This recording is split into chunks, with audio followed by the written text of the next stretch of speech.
بسم اللہ الرحمن الرحیم۔ رومی فوج میں ایسے سپاہی بھی تھے جو کسی نہ کسی مارکے میں مسلمانوں سے لڑ چکے تھے۔ انہوں نے فحل سے آئے ہوئے سپاہیوں کی باتوں میں رنگ آمیزی کی۔ اس کا اثر رومیوں پر بہت برا پڑا۔ میں کہتا ہوں وہ انسان ہیں ہی نہیں، ایک سپاہی نے مسلمانوں کے متعلق کہا۔ ہماری فوج جہاں جاتی ہے مسلمان وہاں اڑ کر پہنچ جاتے ہیں۔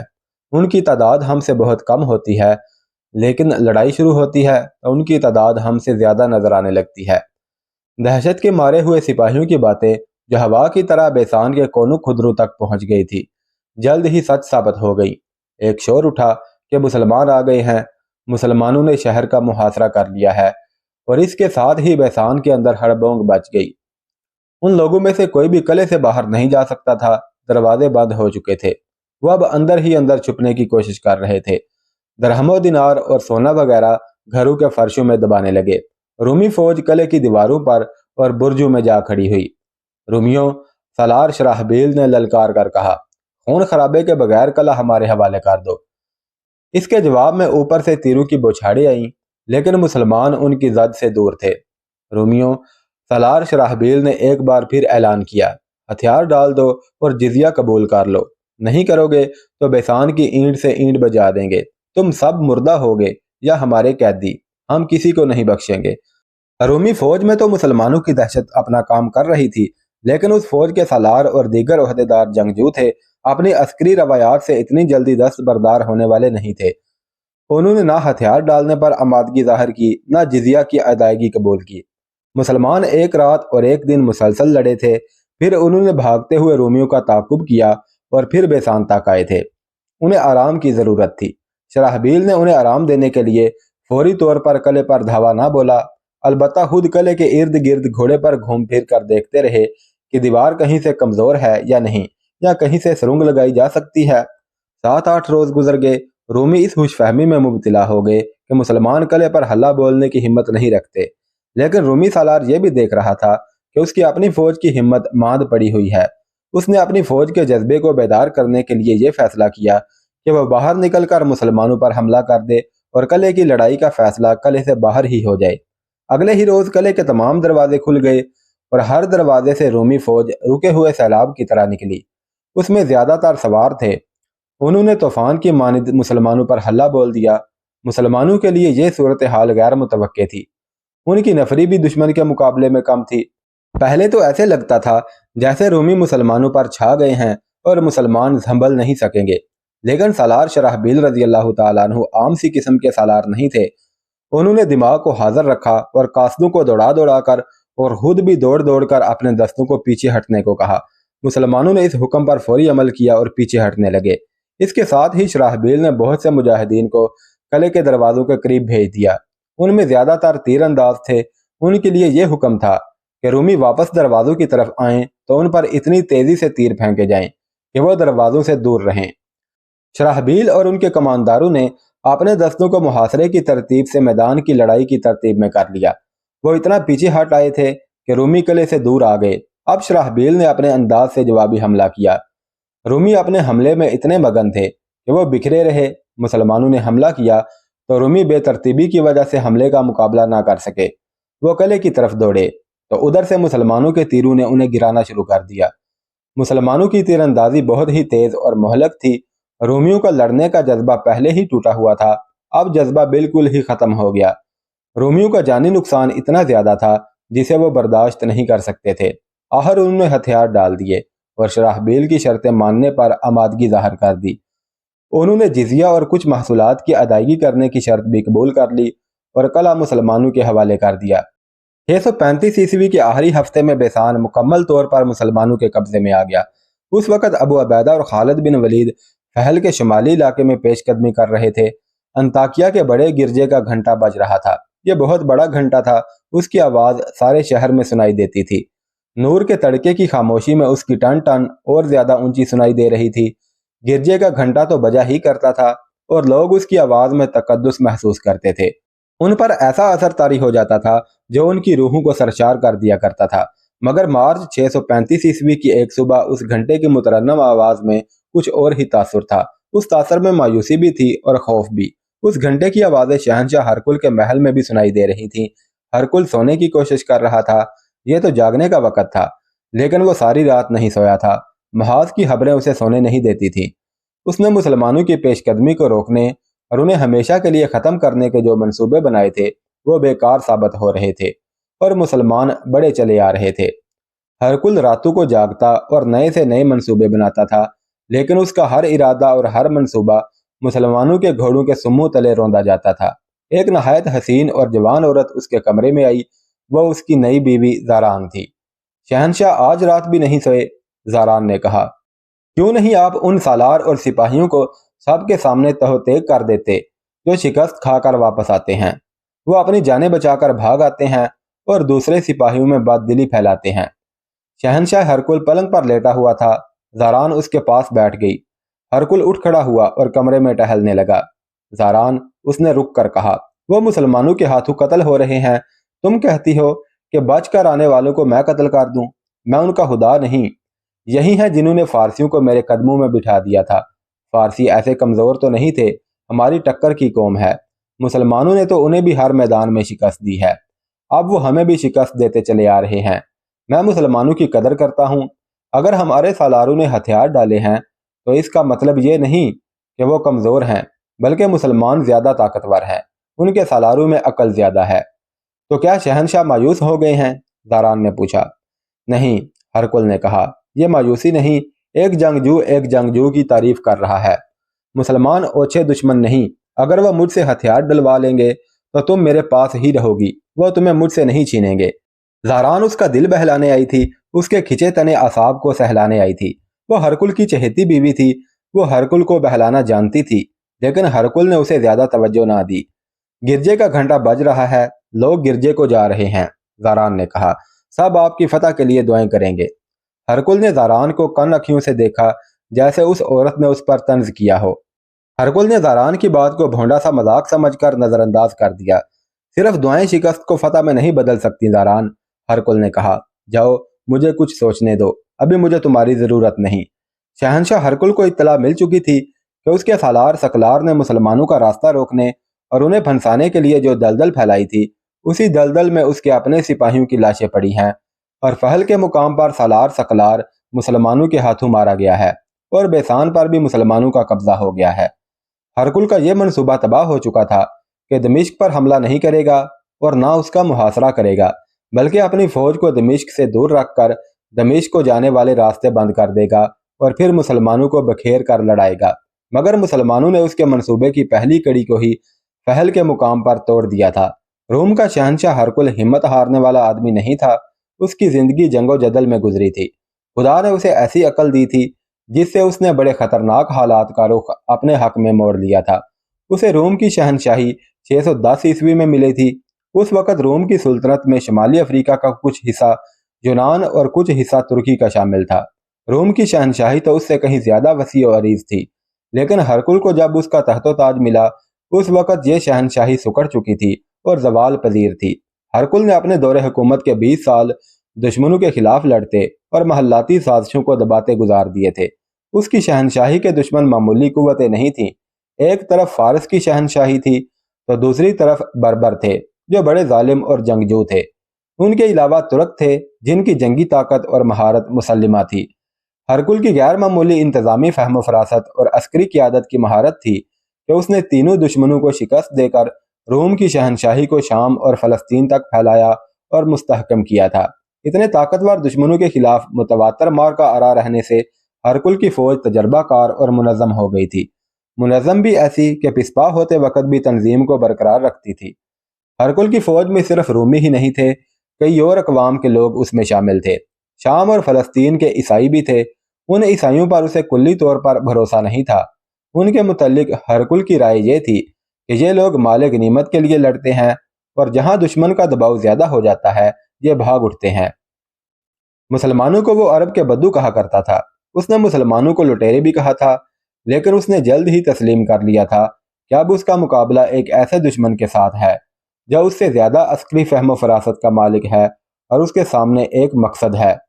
ہرکل مسلمانوں کے مقصد کو قبول نہیں کر سکتا تھا۔ یہ مذہب کا معاملہ تھا، لیکن وہ جان گیا تھا کہ مسلمان زمین کی خاطر اور اپنی شہنشاہی کے قیام اور وسعت کی خاطر گھروں سے نہیں نکلے،